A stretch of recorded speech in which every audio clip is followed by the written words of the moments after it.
ka na ba? Oo, kanina pa. Visit. Ano ba sasabihin mo nito? Drama-rama sa akin. Lagambet na kita sa akin. Gusto ko lang i-share sa inyo. Kapamilya ko kasi asawa. Pasensya na kayo doon kung ba naman sinabi sa inyo. Diba? Kapamilya, drama-rama. Sarap ng kape. Mula showtime. Bago mag-showtime, nanonood ka. Daddy, hindi naman talaga ako nanonood. Nakabukas na yung TV. Alam mo yon, pag nakabukas yung TV, may paa dun sa likod mo.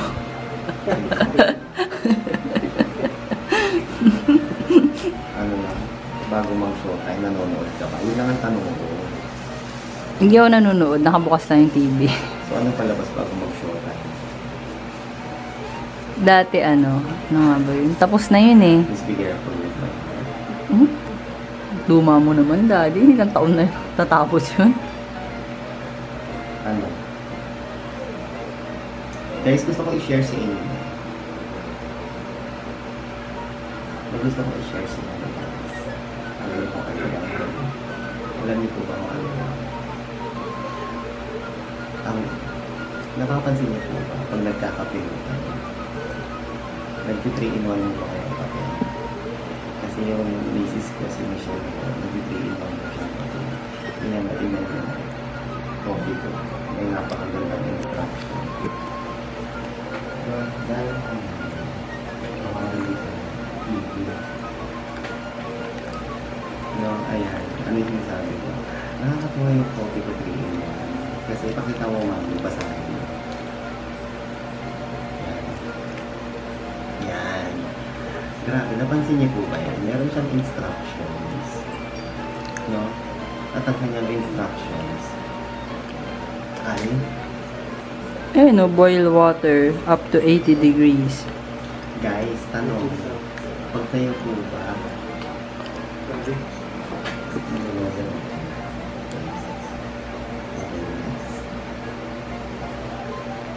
pag nagpakulo po ba kayong tubig, nalalaman niyo nalalaman niyo po kung 80 degrees po yung tubig na pinakulo. Ang ganda na, basahin mo ulit yung instructions. Wala namang nakasulat. Drawing lang. Ano sabi sa drawing? Bakit? Pakita mo. Ito, copy ko. Ano sabi? Ayan, sabi sa drawing. Ayan oh. May mga drawing na ano, coffee at saka kettle. 80 degrees Celsius, 120 ml of water. Ngayon, put 120 ml of boiled water, 80 degrees Celsius. And put the sachet, and put 1 sachet of Kopiko brown coffee. So guys, And then stir. for best result, dapat 80 degrees Celsius. Now, nakakatawa, di ba? Alam niyo kung bakit? Sino ba bumibili ng 3-in-1 coffee? Diba? Ang bumibili ko ng 3-in-1 coffee, yung mga kagaya natin, ordinaryo Pilipino na meron lang tayo sa coffee. At merong kalan. Yung papato mo dyan, pag kumulo na yan, mag-whistle.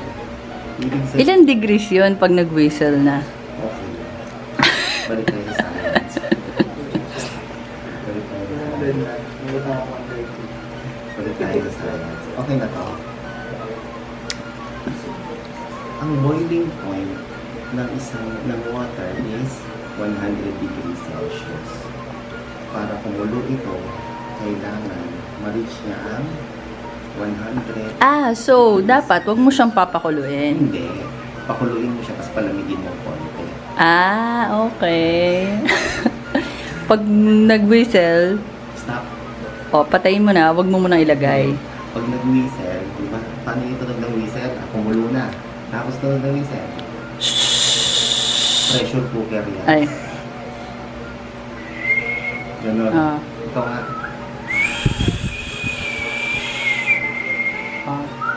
Pag nag-whistle na, patayin mo yung kalan. Ilagay mo sa tasa. Pagkalagay mo sa tasa, itapat mo sa Ito yung gamit ko. Hindi, ito muna. Kunyari na tako rin. Itapat electric ka ng 20 counts. Bago 1, mo. 2, 3, 4, 5, 6, 7, 8, hanggang 20. Hmm. Bakit 20? Kasi,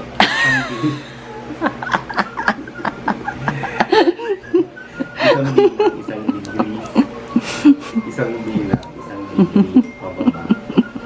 Pag sinawag mo dyan again, pag kawin mo kung 100 degrees Celsius. Oh.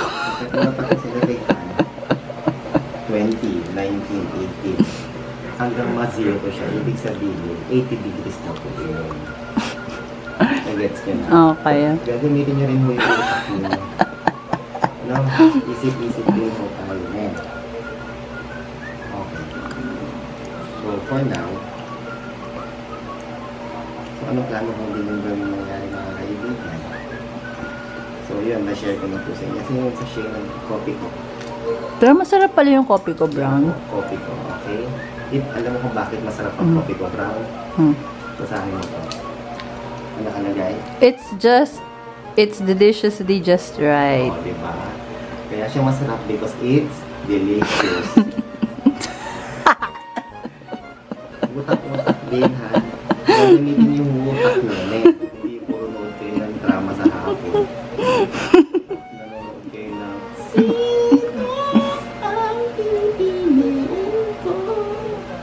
tsaka yung kasunod yung sandugo, tapos pamilya ko. Oh, bakit mo alam? Nanonood ka din kasi. Eh, kasi nanonood ka. Hindi ako nanonood. Nakabukas sa yung TV. Whatever. Guys, ito po yung merienda natin ngayon. We have kamote. Kamote na. Yes. In English. Ano? Scratch? Itchy, sis. Scratch? Scratch, sis. Ano sis? Scratch. Kamot. Kamot. Kamote. Hindi niya na-gets yun. Scratch, sis. Scratch. Kamot. Yeah. Ito rin po ang aming snack. Isa lang? Ano to? Mais. Itong bilangin ko ilang butil to. Ano isa lang? Corn. Meron kaming corn. Ito ay... Anong klaseng corn ito? White corn. Ano white? Hindi white to, dilaw nga to.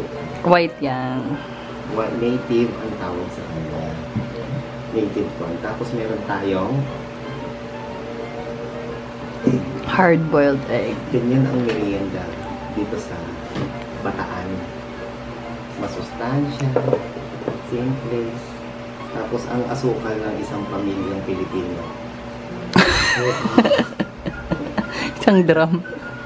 Kaya huwag na po tayo magtaka kung bakit maraming dinadialysis, Hoy, grabe ka. diabetes. Hindi naman yan lahat nilalagay. Konti-konti lang. Sinabing nilalagay lahat yan. Sinasabi ko lang mahilig tayo sa asukal kaya ganyan kalaki yung asukal.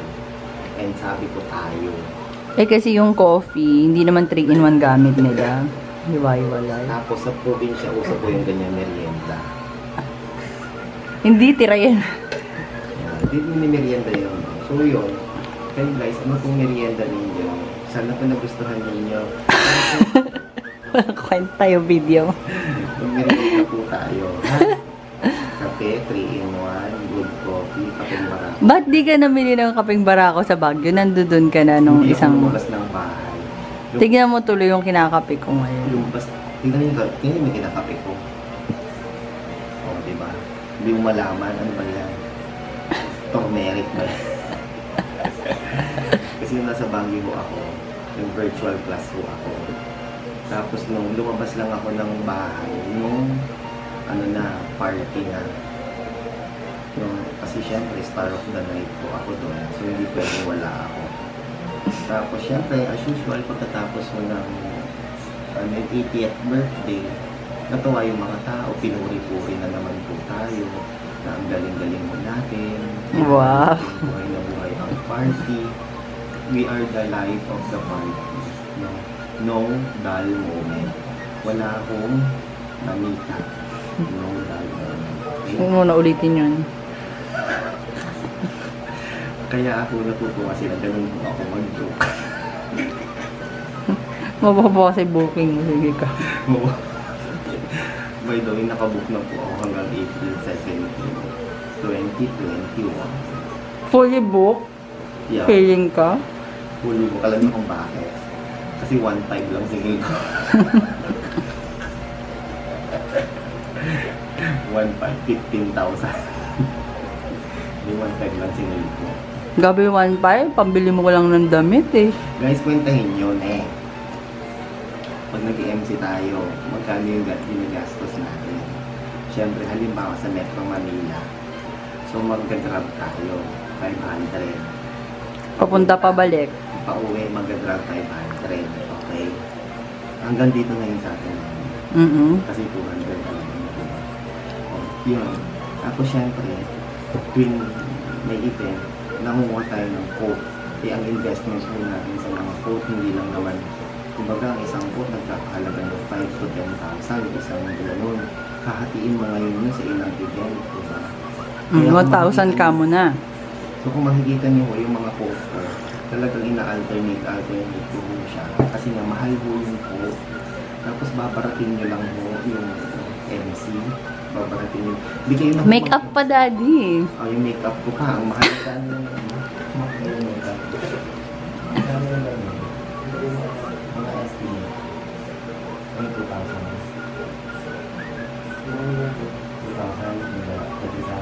More or less. Tapos may brush pa yun, 500, dalawa. Gets nyo? So, makeup pala 3,000 na. Abot na ng 3,000 yung makeup. Tapos, syempre, hati-hatiin mo yun. Lipa. Ha?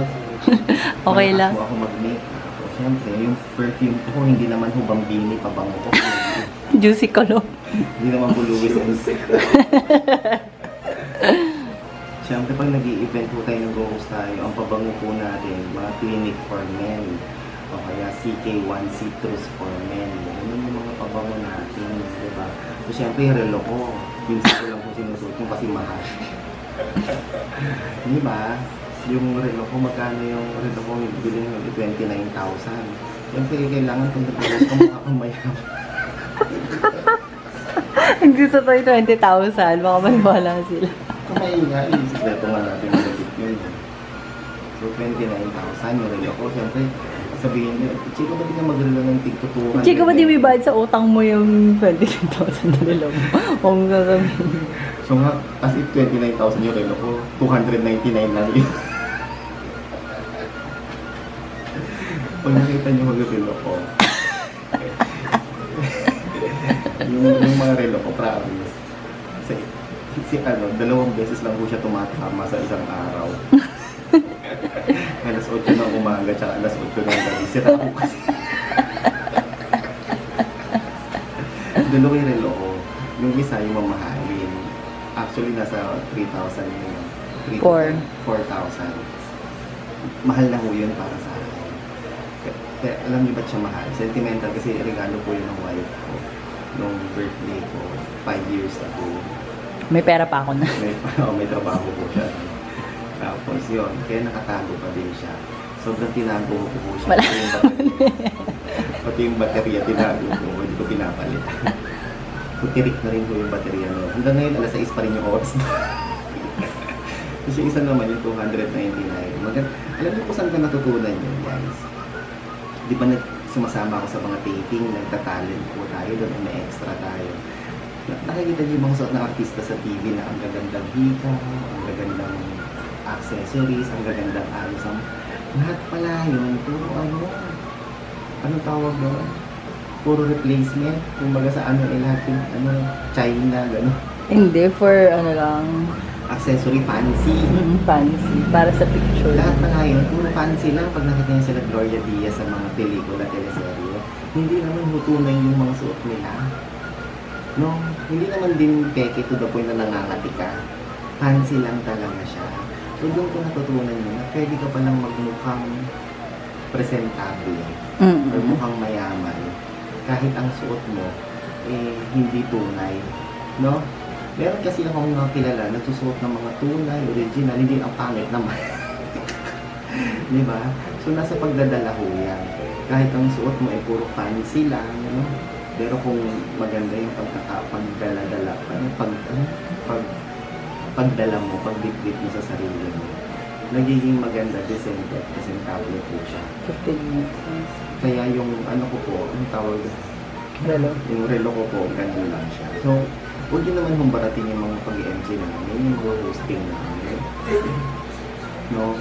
Alam niyo ba kung magkano hosting fee ng kasal ni Casey Montero? 60,000 pesos po si Casey Montero.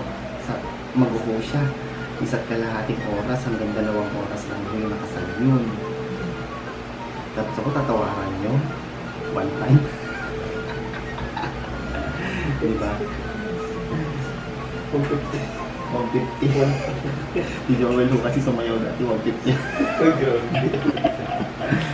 Hindi ho. Yun yung sabi natin, skills yan eh. Hindi naman lahat kaya gawin yung ginagawa mo. Hindi lahat kaya mag-host. Hindi lahat kaya mag-MC. Hindi lahat kaya sumayaw. Di ba?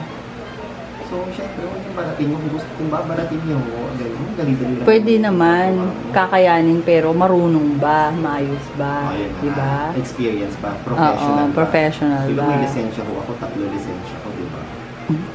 Oo. Insurance. Investment. Hindi, seryoso.